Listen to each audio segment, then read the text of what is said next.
To our amazing viewers at Cheating Tales Lab, we'd love to hear, which part of the world are you joining us from?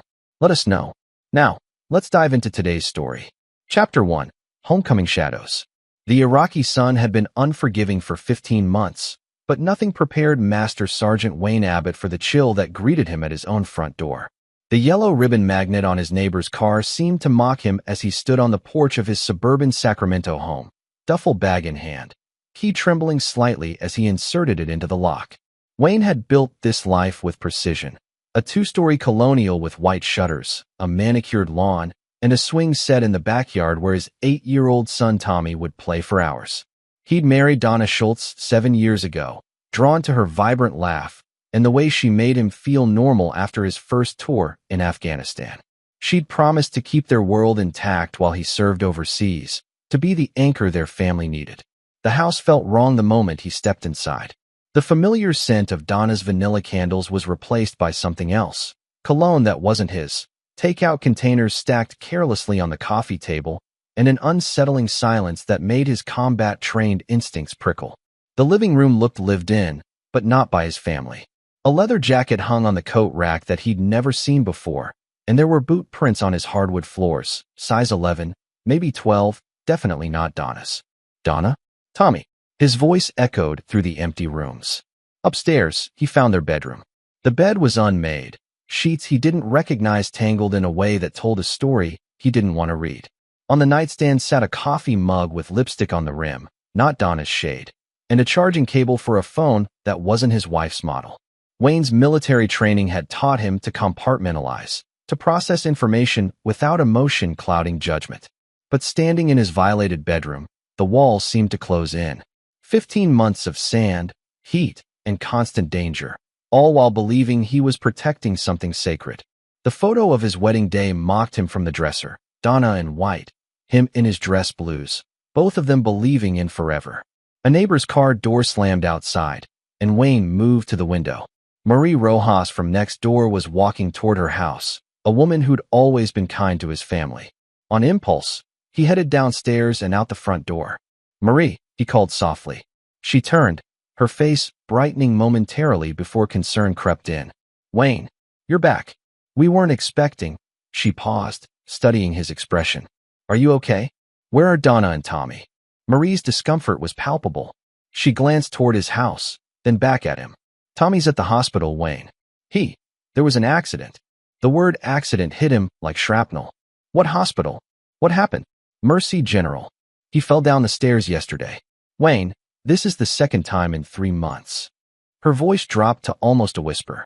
"I called Donna about the first incident, but she said boys will be boys, that Tommy was just being careless." Wayne's mind cataloged every detail, the defensive wound patterns he'd learned to recognize, the way Marie's eyes couldn't quite meet his, the careful language of someone who suspected but couldn't prove. 2 accidents in 3 months. Boys didn't just fall downstairs twice unless something was pushing them. "Where's Donna now?" She's been staying elsewhere lately. "With a friend," she said. "I have his number if you need it." Marie pulled out her phone with reluctance. "His name is Cliff Villanueva." The name meant nothing to Wayne, but the way Marie said it, with distaste and worry, told him everything he needed to know. His wife had found someone new, someone who had access to his son, someone who might be responsible for Tommy's accidents. "Text me that number," Wayne said, his voice steady despite the rage building in his chest. "And Marie, thank you for watching out for my boy." As he drove toward Mercy General, Wayne's hands gripped the steering wheel with enough force to leave impressions. The highway blurred past as his mind shifted into the tactical mode that had kept him alive in combat zones. Someone had hurt his son. Someone had violated his marriage, his home, his family. And someone was going to pay. But not yet. First, he needed intelligence. He needed to understand the full scope of the betrayal before he could plan his response. Wayne Abbott had spent 15 months fighting enemies overseas, never knowing that the real war was waiting for him at home. Chapter 2. Reconnaissance. The pediatric wing of Mercy General smelled like disinfectant and broken dreams. Wayne showed his military ID to the nurse at the desk, whose expression softened when she saw his deployment patch. These medical professionals had seen too many military families torn apart by distance and trauma. "Room 314, she said gently. He's been asking for you. Wayne found Tommy sleeping, his small frame dwarfed by the hospital bed. The sight of his son's face made his jaw clench, purple bruising around his left eye, a split lip that was healing poorly, and his left arm in a cast that bore colorful signatures from well-meaning visitors. But it was the look of fear that crossed Tommy's face when he woke up and saw his father that broke something deep inside Wayne's chest. "Daddy." Tommy's voice was small, uncertain. "Hey, buddy." Wayne sat carefully on the edge of the bed, fighting to keep his voice steady. "I came as soon as I could." Tommy glanced toward the door nervously before speaking. "Are you going to stay this time?" The question cut deeper than any battlefield wound. "Yes, son. I'm home now. Can you tell me what happened to your arm?" Tommy's eyes filled with tears, and he looked away. "I fell down the stairs. I'm clumsy." The words came out practiced, rehearsed. Wayne recognized the pattern, a child repeating a story he'd been coached to tell. "Tommy, you can tell me anything. I promise you're safe now." "I can't," Tommy whispered. He said if I told anyone, he'd hurt Mommy too. Wayne's blood turned to ice. "Who said that, Tommy?" But Tommy had shut down, turning his face away from his father. A nurse knocked and entered, providing a merciful interruption to explain Tommy's injuries: a broken radius, bruised ribs, and a concussion from his most recent fall. The medical report painted a picture that made Wayne's Special Forces training in interrogation resistance pale in comparison to the rage he was suppressing. After the nurse left, Wayne pulled out his phone and called the number Marie had given him. A gravelly voice answered on the third ring. "Yeah, this is Wayne Abbott. I understand you know my wife." A pause. "Oh, the soldier boy. Donna said you weren't coming back for another month. Plans changed. Where is she?" "She's out. Shopping or something." "Look, man, maybe we should meet up, talk about this situation like adults." The casual arrogance in Cliff Villanueva's voice made Wayne's trigger finger itch. What situation would that be? "Come on, Abbott. You were gone for over a year. Donna's a beautiful woman with needs. I've been taking care of her, and your boy? Making sure they're safe. Taking care of them." Wayne stared at his son's bruised face and felt something cold and calculating settle into his mind. "Where should we meet?" "O'Malley's bar on Bradshaw Road. Hour and a half." "And Abbott? Don't bring any of your army buddies. This is between us." The line went dead. Wayne looked at Tommy, who had fallen back asleep, and made a silent promise. Justice was coming, but it would be thorough, complete, and utterly devastating. Leaving Tommy in the care of the nurses, Wayne drove to his old neighborhood to gather intelligence. His friend Victor Warren lived 3 blocks away, another Special Forces veteran who'd come home to find his own marriage in shambles. Victor answered the door with a beer in hand and a knowing look. "Heard you were back. Rough homecoming. How much do you know?" Victor gestured him inside. "Enough. Your wife's been flaunting her new boyfriend around town for 6 months. Cliff Villanueva, he's got a record. Assault charges, couple of DUIs, restraining order from his ex-wife. Real piece of work." "What kind of assault charges?" "Domestic violence. His ex-wife claimed he broke her wrist, but she dropped the charges. Witnesses said she was terrified of him." Victor's expression darkened. "Wayne, I've been watching your house when I could. That bastard's been living there like he owns it." Wayne absorbed this information with military precision. Cliff Villanueva wasn't just a homewrecker. He was a predator who'd found his way into Wayne's family and was using violence to maintain control. The bruises on Tommy's face weren't accidents. They were a systematic campaign of intimidation. "I need everything you can find on him. Employment history, addresses, contacts, weaknesses." Victor nodded. "Already on it. But Wayne, whatever you're thinking, be smart about it. This guy's dangerous, but he's also stupid. That's an advantage if you use it right." As Wayne left Victor's house, his phone buzzed with a text from an unknown number. "Daddy, please come home soon. I'm scared." The message was from Tommy's phone, but Wayne knew his son was still in the hospital. Someone else had sent it, someone trying to manipulate him. Wayne smiled for the first time since coming home. Cliff Villanueva thought he was dealing with a broken soldier desperate to save his family. He had no idea he was about to face a predator far more dangerous than himself. Chapter 3. First Contact. O'Malley's bar sat in a strip mall between a pawn shop and a check-cashing place, its neon sign flickering intermittently like a dying heartbeat. Wayne arrived 30 minutes early, positioning himself at a corner table where he could observe the entrance while keeping his back to the wall. Old habits from too many hostile zones where the difference between vigilance and death was measured in milliseconds. He'd changed out of his military uniform into civilian clothes, jeans, boots, and a flannel shirt that concealed the knife clipped inside his waistband. Not that he expected to need it tonight. This was reconnaissance, not engagement. He needed to understand his enemy before choosing his battlefield. Cliff Villanueva walked in exactly on time. A man in his mid-30s with the kind of swaggering confidence that usually masked deep insecurity. He was bigger than Wayne had expected, maybe 6 feet 2 inches and solid, with hands that showed the calluses of manual labor. Prison tattoos decorated his forearms, and a gold chain caught the bar's dim lighting. He spotted Wayne immediately and approached with the measured gait of someone used to intimidating others. "Wayne Abbott," Cliff said, sliding into the opposite chair without invitation. "You look smaller than I expected." Wayne said nothing, studying his target. Cliff's pupils were slightly dilated. Cocaine, probably, and there was a tremor in his hands that suggested regular amphetamine use. His t-shirt was expensive but poorly fitted, jewelry flashy but not tasteful. Everything about him screamed insecurity compensated by aggression. Not much of a talker, Cliff signaled the bartender for a beer. That's probably why Donna got bored. Woman like that needs attention, conversation, a man who can satisfy her needs. His smile was meant to provoke. "Tell me about Tommy's accidents," Wayne said quietly. Cliff's expression shifted slightly.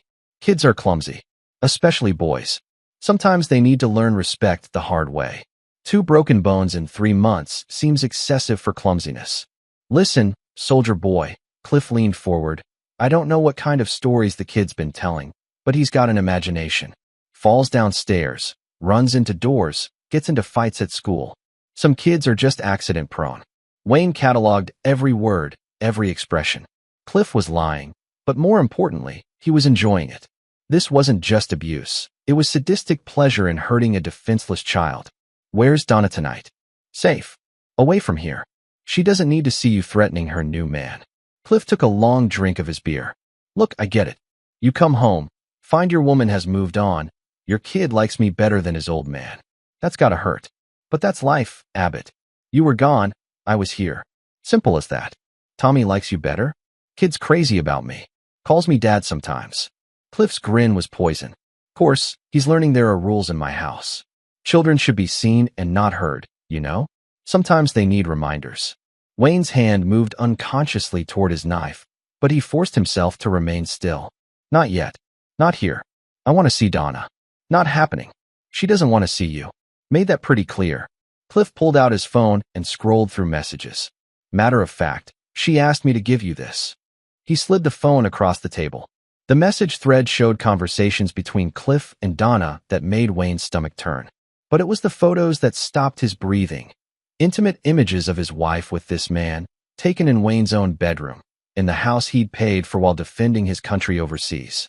"She's a wildcat," Cliff said, retrieving his phone. "Of course, you probably wouldn't know about that. Word is you're more of a missionary position kind of guy." Wayne stood slowly, his movement controlled and precise. "This conversation is over. Sit down, Abbott. We're not finished." Cliff's voice carried the edge of violence. "You think you can just come back and reclaim what's mine? Donna belongs to me now. The kid too. You had your chance, and you blew it by playing soldier. My son will never belong to you." Cliff laughed, a sound like broken glass. "Your son? Kid hasn't asked about you once since you left. But he sure learns quick when I explain how things work around here. Smart boy. Learns faster than his mother did." The admission hung in the air like a confession. Cliff had just revealed that he'd been systematically abusing both Donna and Tommy, training them through fear and violence to accept his dominance. Wayne felt the predatory calm that had served him in combat settle over his mind like a familiar coat. "You know what, Cliff? You're right about one thing." "What's that?" "I am different from you." Wayne dropped a 20 on the table. "I don't hurt people weaker than me to feel strong." "Yeah? What do you do?" Wayne met his eyes directly. "I eliminate threats to my family." He walked out of the bar without looking back, but he could feel Cliff's stare burning into his shoulders. In the parking lot, he sat in his truck for several minutes, forcing his breathing to steady. The encounter had given him exactly what he needed. Confirmation that Cliff Villanueva was a sadistic predator who had terrorized his family, and more importantly, the knowledge that this man was arrogant enough to believe himself untouchable. Wayne pulled out his phone and called Victor.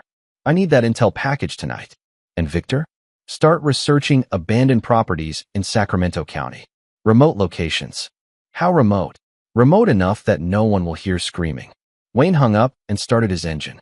The game had begun, and Cliff Villanueva had no idea he'd just declared war on the wrong soldier. Chapter 4: Psychological Warfare. Wayne spent the next morning at the hospital with Tommy, watching his son flinch every time the door opened and seeing the way he unconsciously protected his injured arm. The boy's fear was so profound it seemed to radiate from his small body like heat from a fever. During the quiet moments between medical checks, Wayne began the delicate process of earning back his son's trust. "Tommy, I want you to know something important," Wayne said, keeping his voice gentle. "No one, and I mean no one, has the right to hurt you. Not ever." Tommy's eyes remained fixed on his lap. "Cliff says kids need discipline. That I'm too soft because you weren't here to make me tough. Look at me, son." Wayne waited until Tommy's fearful eyes met his. "I've been to war. I've seen tough men and weak men. You know what makes someone truly tough? Protecting people who can't protect themselves. Not hurting them." A spark of something, hope, maybe, flickered in Tommy's expression. "Cliff says you left us because you didn't love us anymore. That's a lie. I left to serve my country, but I never stopped loving you or your mother. Not for 1 second." Wayne pulled out his wallet and showed Tommy a photo he'd carried through every mission, his son's school picture from the year before. "I looked at this every single day and promised myself I'd come home to you." While Tommy dozed, Wayne stepped into the hallway to coordinate with Victor. His friend had been busy overnight, compiling a comprehensive intelligence package on Cliff Villanueva that painted a picture of escalating violence and predatory behavior. "This bastard's been working construction jobs around the city," Victor explained over the phone. "Bounces from crew to crew because he can't keep his temper in check. Currently working demolition for Pemberton Construction. But here's the interesting part. His ex-wife, Carrie Schultz, lives in Roseville. Different Schultz family, no relation to your wife." "What's her story?" "Hospital records show 3 visits, 4 accidents during their marriage. Broken wrist, bruised ribs, concussion. Same pattern as what he's doing to Tommy. She finally got away 6 months ago, but she's scared to testify against him." Wayne filed this information carefully. "What about property records?" "His mother owns a cabin up in Forest Hill, about 40 minutes outside the city. Remote location, nearest neighbor is 2 miles away. She died last year, left it to him, but he never updated the deed. Perfect spot for someone who wants privacy. Send me the address." Wayne's next call was to his lawyer, Abraham Bird, a veteran himself who specialized in military divorce cases. Abe had seen too many soldiers come home to betrayal and broken promises. "Wayne, I heard through the grapevine you were back. How bad is it?" "Infidelity, child abuse, and I have evidence of both. I want full custody of Tommy and everything else she can't prove she brought to the marriage." "That's aggressive. You sure you want to go scorched earth?" "Abe, someone's been systematically abusing my 8-year-old son for months. There is no middle ground here." The lawyer's tone shifted to pure business. "I'll need medical records, police reports if any were filed, and documentation of the infidelity. Can you get that?" Wayne smiled grimly. "Consider it done." His next stop was a surveillance electronics store where he purchased several items that would help him gather the evidence he needed. The clerk, a young veteran named Eddie Watkins, recognized the look in Wayne's eyes and offered professional advice on the best equipment for home security purposes. That evening, Wayne implemented the first phase of his psychological campaign. He parked across the street from his house, the house he still legally owned, and watched as Cliff and Donna arrived home together. They moved with the casual intimacy of an established couple, Cliff's hand possessive on Donna's lower back as they walked to the front door. Wayne waited until they were inside, then approached quietly. The expensive surveillance equipment he'd purchased allowed him to hear their conversation clearly. "He looked different," Donna was saying. "Harder somehow. It scared me. Guy's probably got PTSD or some shit." Cliff's voice carried his usual arrogance. "These military types come back all messed up. Heard he's been asking questions about Tommy too." "What kind of questions?" "The kind that could cause problems. Maybe it's time to have another conversation with the kid about keeping his mouth shut." Wayne's jaw tightened as he heard Cliff's implied threat. But this conversation was exactly what he needed. Proof that Cliff was intimidating Tommy into silence about the abuse. Around midnight, Wayne began phase 2. He knew from his surveillance that Cliff was a heavy sleeper, especially after drinking. Using skills learned in special operations, Wayne entered his own house silently through the back door he'd never changed the locks on. Moving like a ghost through his violated home, Wayne began leaving subtle signs of his presence. He rearranged items just enough to be noticeable to someone looking for them. A picture frame turned slightly, books repositioned on shelves, the coffee maker moved 3 inches to the left. Nothing overtly threatening, just enough to plant seeds of paranoia in Cliff's mind. In the bedroom where his wife slept next to her lover, Wayne left the most pointed message. On Donna's nightstand, he placed a single photo, their wedding picture, with a yellow ribbon tied around the frame. Next to it, he left a handwritten note. Some promises are meant to be kept. Others demand consequences. Wayne was gone before either of them stirred, but he knew the psychological impact would be immediate and profound. Cliff Villanueva had spent months using fear and intimidation to control Wayne's family. Now it was time for him to experience what real fear felt like. From his truck parked down the street, Wayne watched the lights come on in his house 20 minutes later. Through the surveillance equipment, he heard Donna's panicked voice calling Cliff's name. The hunt had begun, and the predator was about to become the prey. Chapter 5: The Web Titans. The next morning brought chaos to Wayne's house as police cruisers lined the street in response to Donna's frantic 911 call about a break-in. Wayne observed from a coffee shop 3 blocks away, watching through binoculars as officers investigated what they would ultimately classify as a non-criminal domestic dispute. Technically, Wayne still owned the house and had every legal right to enter it. Detective Alan Schneider, a grizzled veteran of Sacramento PD's domestic violence unit, questioned Donna and Cliff separately. Wayne could read the detective's body language from his distant vantage point. Skepticism about Cliff's story, concern about the obvious signs of recent violence in the home, and professional interest in the medical records Wayne had anonymously mailed to the police station the previous evening. Victor called with an update while Wayne watched the police work. Carrie Schultz agreed to meet with you. She's terrified, but she wants Cliff stopped before he kills someone. Turns out he threatened her sister's kids too. Where and when? Noon at the Starbucks on Douglas Boulevard. She'll be wearing a red scarf.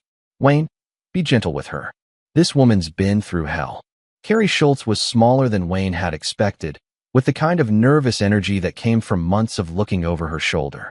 Her hands shook slightly as she stirred sugar into her coffee, and faint scars on her wrists told their own story. But her eyes held steel, a survivor's determination that Wayne recognized from his own mirror.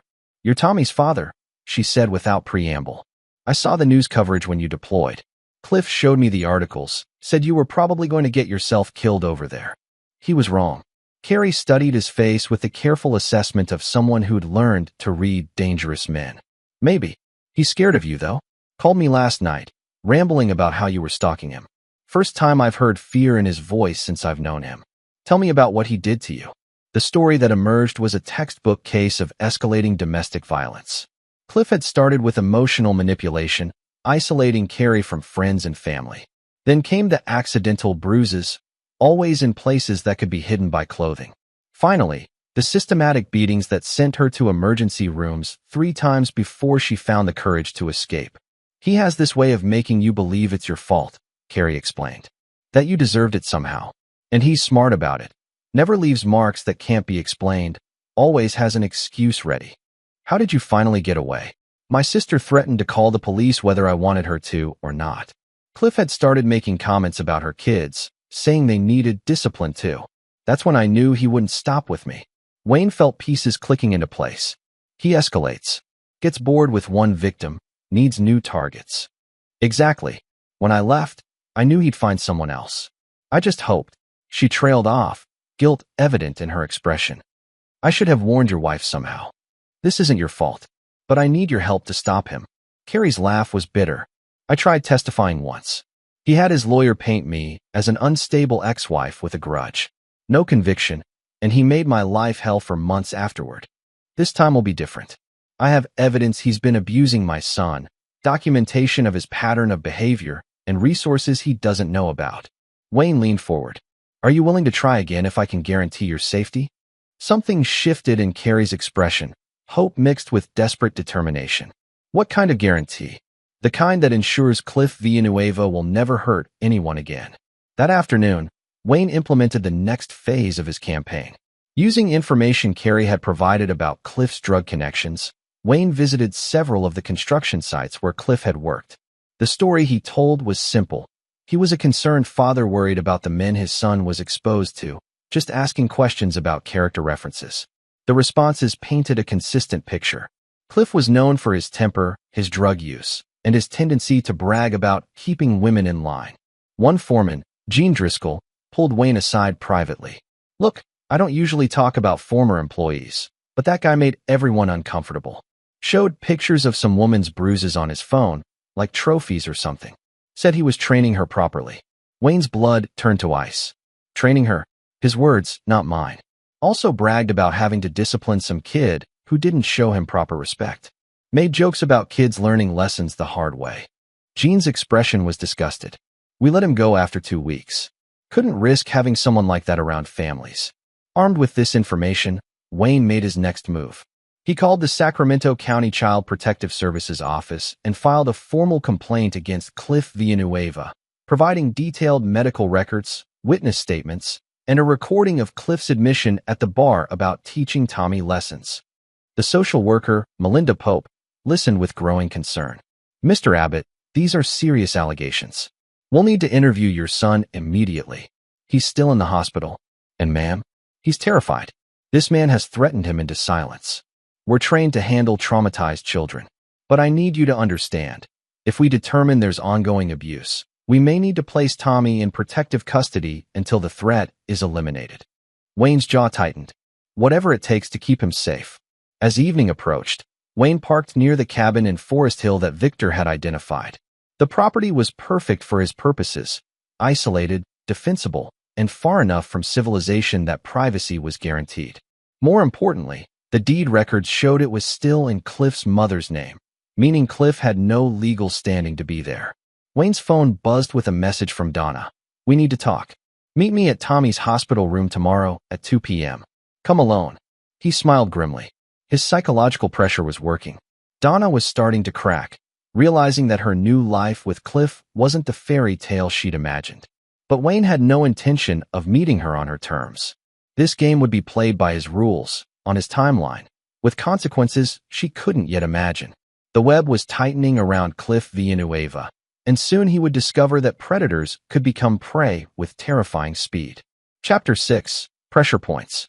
Donna Abbott stood by Tommy's hospital bed at exactly 2 p.m., but Wayne wasn't there.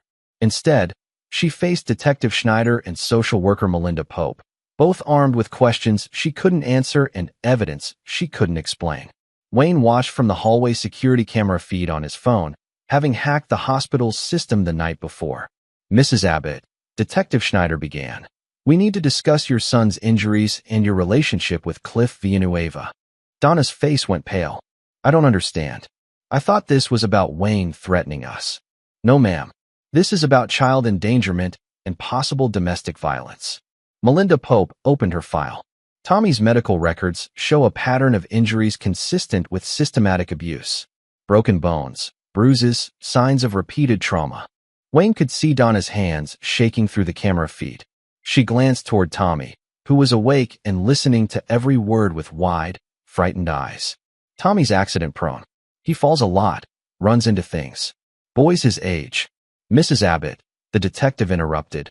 We have witness statements and recordings that suggest otherwise, including admissions from Mr. Villanueva himself about disciplining your son. The color drained from Donna's face completely. She finally understood that Wayne hadn't been making empty threats. He'd been building a case with military precision. While the interrogation continued, Wayne was across town implementing another pressure point. He'd arranged to meet Alfonso McElroy, Cliff's current employer at Pemberton Construction. The site foreman was a no-nonsense man who'd served 2 tours in Iraq and recognized a fellow veteran immediately. Heard you were asking about Villanueva, Alfonso said, gesturing Wayne into his trailer office. Truth is, we've been looking for reasons to cut him loose. Guy's a liability. Wayne showed him photos of Tommy's injuries. He did this to my 8-year-old son. Alfonso's expression darkened. Jesus Christ. What do you need from me? Documentation of his drug use, his violent behavior, anything that establishes a pattern. Done. I've got 3 incident reports filed with HR about his temper, plus failed drug tests he somehow talked his way out of.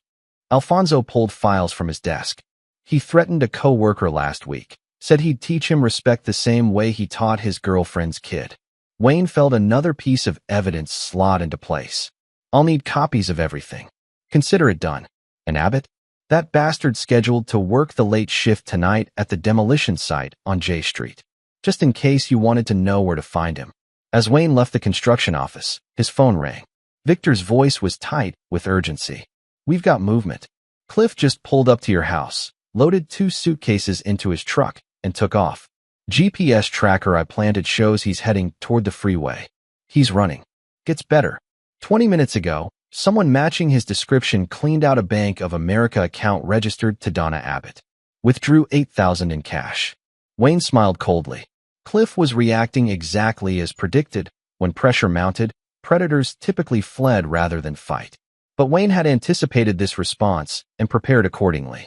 Track him to whatever hotel he holes up in, then back off. I want him to think he's safe for a few hours.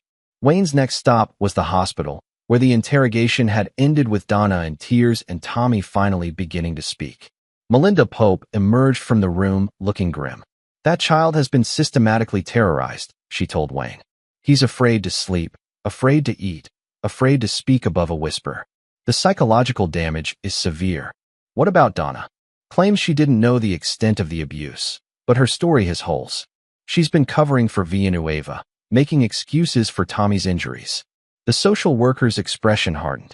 Frankly, Mr. Abbott, she failed to protect her child. That's going to factor into any custody decisions. Wayne entered Tommy's room to find his son sitting up in bed, looking more alert than he had since Wayne's return. Donna sat in a corner chair, her face streaked with tears and her hands clenched in her lap. Daddy, Tommy said, his voice stronger than before.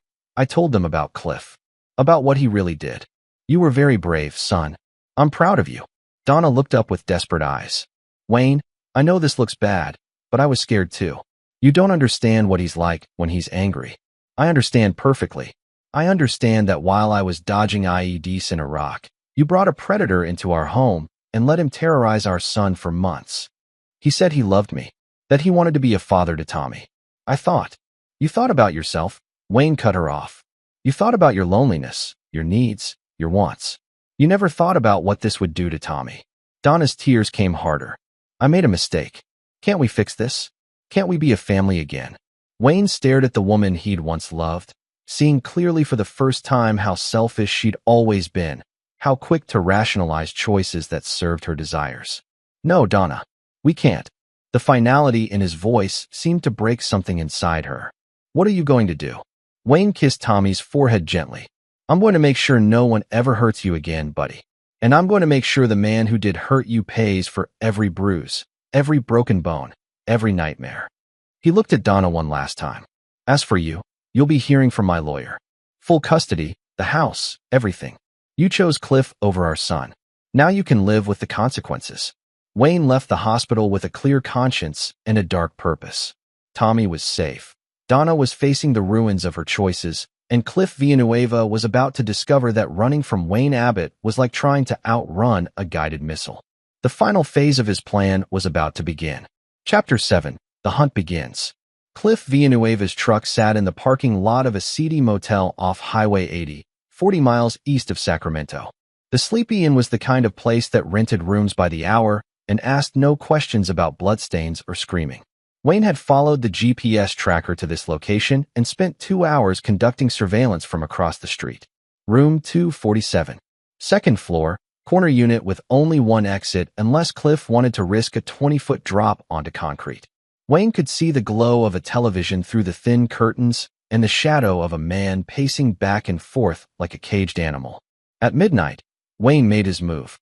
The motel's security cameras were ancient and easily disabled. The night clerk was asleep behind bulletproof glass, and the other guests were either unconscious or wished they were.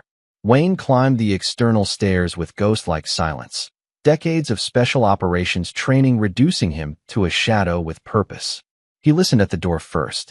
Inside, Cliff was on the phone, his voice slurred with alcohol and agitation. "Don't give a shit what the cops said. That bastard set me up somehow. Yeah, I know it looks bad, but the kid's lying. They're all lying." Wayne smiled grimly. Even now, faced with the consequences of his actions, Cliff couldn't accept responsibility.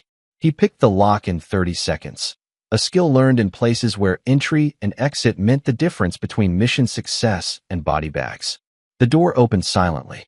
Cliff sat on the edge of the bed with his back to the entrance, a bottle of whiskey in one hand and his phone in the other.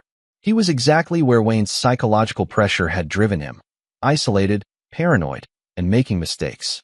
"Hello, Cliff." Cliff spun around, nearly dropping the bottle. His face went white when he saw Wayne standing in the doorway, the overhead light creating a menacing silhouette. "What the fuck? How did you find me?" Wayne stepped inside and closed the door, turning the deadbolt with deliberate precision. "I'm Special Forces, Cliff. Finding people is what I do." Cliff scrambled backward on the bed, reaching for something under the pillow. Wayne was faster, crossing the room in 2 strides and pinning Cliff's arm before he could draw whatever weapon he'd hidden. "Looking for this?" Wayne held up a .38 revolver, checking the cylinder. "Stolen, serial number filed off. Another felony to add to your list. Listen, man, we can work this out. Donna and we're over. I'll disappear, never bother your family again." Wayne sat in the room's only chair, placing the gun on the nightstand beside him. "You're going to disappear, that's true. But first, we're going to have a conversation about Tommy." Cliff's bravado crumbled as he realized the full extent of his situation. He was trapped in a remote location with a man who had every reason to want him dead, and no one knew where he was. "Look, the kid's fine. A few bumps and bruises never killed anyone. My old man used to knock me around, and it made me tough." "Is that your justification? Your father was abusive, so you think it's normal to terrorize an 8-year-old. I was teaching him respect. Kid had no discipline, no boundaries. Someone had to." Wayne's movement was so fast Cliff didn't see it coming. One moment he was sitting across the room. The next his hand was around Cliff's throat, lifting him partially off the bed. "You broke his arm. Twice." Cliff clawed at Wayne's grip, his face turning red. "Accident, he fell. You gave him nightmares so severe, he wets the bed. You made him afraid to speak above a whisper." Wayne's voice was deadly calm. "You turned my son into a terrified shadow of himself." Wayne released his grip, letting Cliff fall back onto the bed gasping. "But the worst part isn't what you did to Tommy. It's that you enjoyed it." Cliff rubbed his throat, trying to regain his composure. "You can't prove any of that. It's his word against mine." Wayne pulled out his phone and played a recording. Cliff's own voice from the bar 3 nights earlier, bragging about teaching Tommy lessons and admitting to hitting him. Cliff's face went ashen as he heard his own words condemning him. "I've got recordings, witnesses, medical evidence, and testimony from your ex-wife about your pattern of abuse. The police are already building a case." Wayne leaned forward. "But here's what you don't understand, Cliff. I don't need the legal system to get justice." "You're threatening me?" "I'm explaining your situation. You have 2 choices. Choice 1. You can cooperate with the investigation, plead guilty to all charges, and spend the next 15 years in state prison where child abusers are treated exactly as they deserve." Cliff's eyes darted toward the door, calculating distances. "What's choice 2? Wayne's smile was predatory. "Choice 2 is more immediate." The sound of approaching sirens made both men freeze. Red and blue lights flashed through the window as police cars surrounded the motel. Wayne checked his watch, exactly on schedule. "You called the cops?" Cliff asked incredulously. "I called Detective Schneider 20 minutes ago and told him where to find you, along with the $8,000 you stole from my wife's account and the stolen gun you're carrying." Cliff lunged for the window, but Wayne was already moving. A precise strike to Cliff's solar plexus dropped him to his knees, gasping for air. "The hunt's over, Cliff. You're done running." As police pounded on the door, Wayne stood and adjusted his jacket. Cliff Villanueva would be arrested tonight on multiple felony charges. The legal system would have its turn at him. But Wayne's plan was far from complete. Justice was just beginning. Chapter 8. Legal Warfare. The Sacramento County Courthouse buzzed with activity as reporters and curious onlookers gathered for what had become the most talked-about child abuse case in years. Wayne sat in the front row of the gallery, his military bearing and calm demeanor a stark contrast to the chaos surrounding him. Behind him, Carrie Schultz had also come to watch the man who terrorized her finally face consequences. Cliff Villanueva entered the courtroom in Orange County jail scrubs, his swagger replaced by the shuffling gait of someone who discovered that jailhouse justice had its own harsh lessons for child abusers. The black eye and split lip he sported weren't from resisting arrest. District Attorney Rebecca Compton approached the bench with the confidence of someone holding unbeatable cards. Wayne had spent the previous month working with her office, providing evidence so comprehensive that Cliff's defense attorney had already attempted to negotiate a plea deal 3 times. Your Honor, D.A. Compton began. The defendant stands accused of systematic child abuse, domestic violence, theft, and possession of stolen firearms. The evidence will show a pattern of escalating violence against vulnerable victims. Cliff's public defender, Wade Burton, looked like a man trying to bail out the Titanic with a coffee cup. The evidence against his client was overwhelming. Medical records, recorded admissions, witness testimony, and now Carrie Schultz's formal statement detailing nearly identical abuse patterns. Tommy took the stand on the second day of trial, his small voice steady despite the presence of the man who terrorized him for months. Wayne had worked with child psychologists to prepare his son for this moment, but seeing Tommy's courage still filled him with fierce pride. He said if I told anyone, he'd hurt Mommy. Tommy testified, his eyes fixed on the prosecutor rather than Cliff. He said soldiers like Daddy never come home, so I had to listen to him now. The jury's reaction was visceral. Several members looked openly hostile toward Cliff, who sat slumped in his chair as his lies unraveled in real time. Carrie Schultz's testimony sealed Cliff's fate.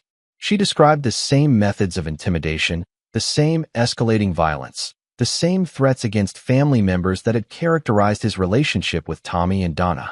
He told me his job was to break me down and build me back up the way he wanted, Carrie said, her voice growing stronger with each word.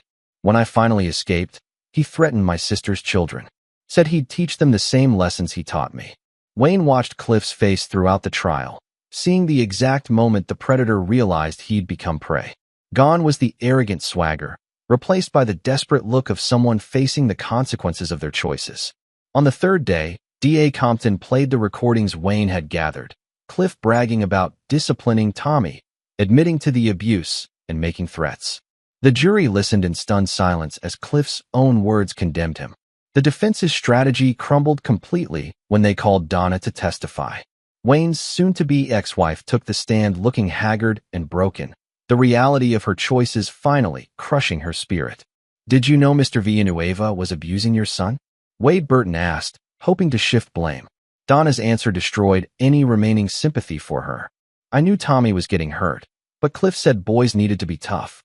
I thought. She broke down, unable to finish. You thought what, Mrs. Abbott? I thought if I just kept Cliff happy, he'd stop. But he kept getting worse. Wayne felt no satisfaction watching his former wife's breakdown. She had failed their son in the most fundamental way possible, but seeing her destroyed served no purpose. His focus remained on ensuring Cliff faced full consequences. The prosecution's final witness was Gene Driscoll, the construction foreman who testified about Cliff's workplace behavior and his bragging about abusing women and children. The cumulative effect of the testimony painted a picture of a serial predator who targeted vulnerable families. Cliff's defense lasted less than 2 hours. His attorney's argument that Wayne had somehow orchestrated an elaborate frame-up fell flat when confronted with months of documented evidence and multiple independent witnesses. The jury deliberated for 47 minutes. Guilty on all counts. Judge Terrence Schaefer showed no mercy during sentencing. Mr. Villanueva, you systematically terrorized a child and betrayed the trust of a military family serving our country. The court sentences you to 25 years in state prison with no possibility of parole for 15 years. Cliff's legs gave out as the reality hit him. 25 years meant he'd be in his 60s when released, assuming he survived that long in a system notoriously harsh on child abusers. As court officers led Cliff away, he looked back at Wayne with eyes full of hatred and desperation. This isn't over, Abbott. I'll get out someday. Wayne's expression never changed. No, Cliff. It won't. Outside the courthouse, reporters surrounded Wayne, But he had only one statement. Justice was served today. My son can finally sleep without nightmares. But Wayne knew the legal system was only one front in his war. Cliff Villanueva would spend decades in prison, but that wasn't enough. True justice required something more permanent, more final. And Wayne Abbott was just getting started. Chapter 9, Final Justice. 2 years had passed since Cliff Villanueva's conviction, and life had settled into a new rhythm for Wayne and Tommy. The boy had blossomed in the absence of fear, his natural intelligence and humor returning as he healed from his trauma. They'd moved to a new house across town, a fresh start unmarked by painful memories. Donna had fallen apart completely after the trial. The divorce had left her with nothing, her friends had abandoned her, and the guilt of what she'd allowed to happen to Tommy had driven her to alcoholism and depression. She'd attempted suicide twice, each time calling Wayne from the hospital to beg forgiveness that would never come. Wayne felt no satisfaction in her destruction. She was Tommy's mother, despite her failures, and her complete breakdown served no purpose beyond her own self-inflicted punishment.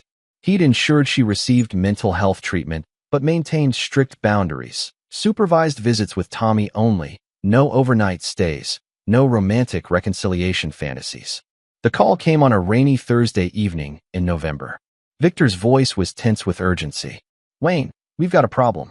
Cliff's been transferred to minimum security. Good behavior, model prisoner status. Word is he's working on an appeal. Wayne felt ice settle in his veins. What kind of appeal? Claims his confession was coerced, that you used illegal surveillance methods. His new lawyer thinks they can get the conviction overturned on technicalities. Wayne stared out the window at Tommy playing in their backyard, finally free and happy after 2 years of healing. The thought of Cliff Villanueva walking free, potentially seeking revenge against the family that had destroyed his life, was unacceptable. How long before the appeal is heard? 6 months, maybe less. And Wayne, there's more. Prison intelligence says he's been making threats, specifically about you and Tommy. That night, Wayne sat in his study surrounded by maps, legal documents, and intelligence reports. He'd known this moment might come. The legal system had weaknesses, technicalities that allowed predators to escape justice through procedural loopholes rather than actual innocence. Wayne had spent 20 years in special operations, where justice was simpler and more direct. Some threats couldn't be contained by courtrooms and prison walls. Some predators required permanent solutions. The plan Wayne developed was elegant in its simplicity. Cliff's minimum security facility had work release programs that allowed inmates to perform manual labor outside prison walls. Wayne had connections throughout the construction industry who could ensure Cliff was assigned to specific work sites on specific days. Industrial accidents were unfortunately common in demolition work. Heavy machinery, unstable structures, and dangerous chemicals created an environment where even experienced workers sometimes made fatal mistakes. Wayne spent 3 weeks conducting reconnaissance on the construction sites where Cliff would be working.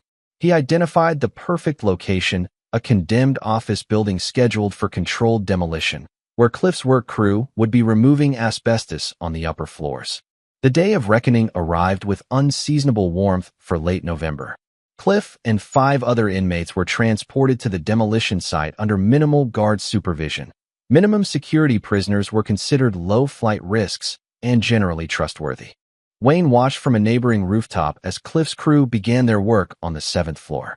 The building's structural integrity had been compromised by previous demolition work, and the weight-bearing supports were already stressed beyond safety margins. Cliff looked older than his years, prison life having carved deep lines into his face and robbed his movements of their former swagger. But when he thought no one was watching, Wayne could see the familiar predatory calculation in his eyes. He was planning something. Wayne had prepared for multiple contingencies, but Cliff's own arrogance provided the perfect opportunity.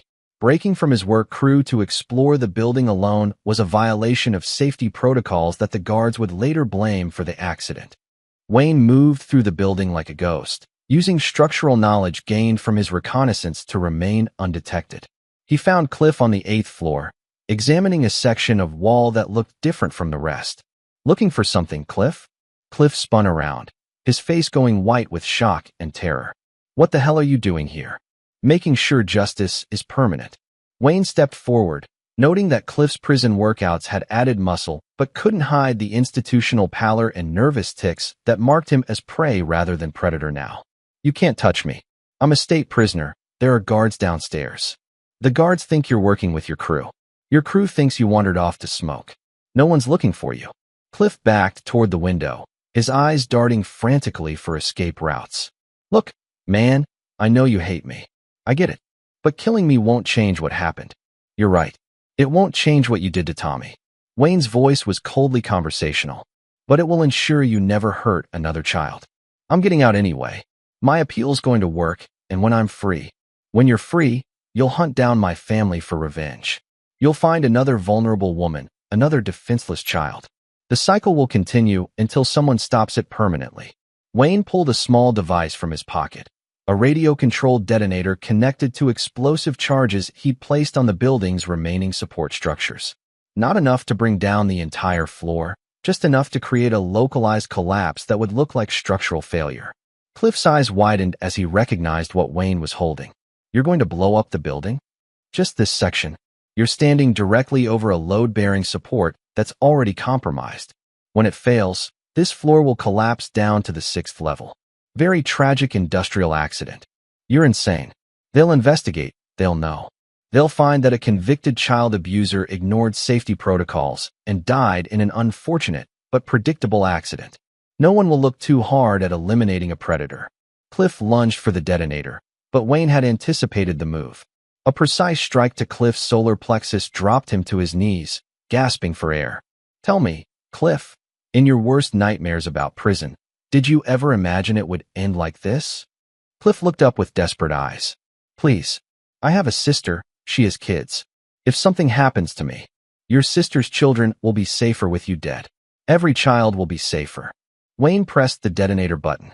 The explosion was smaller than it sounded, a controlled demolition that collapsed one section of floor exactly as designed. When the dust settled, Cliff Villanueva was gone, buried under tons of concrete and steel in what would be ruled in tragic industrial accident. Wayne left the building through the same route he'd used to enter, his presence erased from security cameras and witness statements. By the time emergency responders arrived, he was 20 miles away, picking up Tommy from school for their weekly father-son dinner. That evening, as Tommy told him about his day over pizza, Wayne felt a profound sense of completion. The monster who had terrorized his son was gone forever. Justice had been served not by judges and juries, but by a father's unbreakable determination to protect his child. Wayne Abbott had learned many things during his military service, but the most important lesson was this: some threats can only be eliminated through decisive action. Some predators can only be stopped permanently. Tommy was safe. That was all that mattered. The cycle of violence had ended, and Wayne would never apologize for the methods required to achieve that peace. This is where our story comes to an end. Share your thoughts in the comments section. Thanks for your time. If you enjoy this story, please subscribe to this channel. Click on the video you see on the screen, and I will see you there.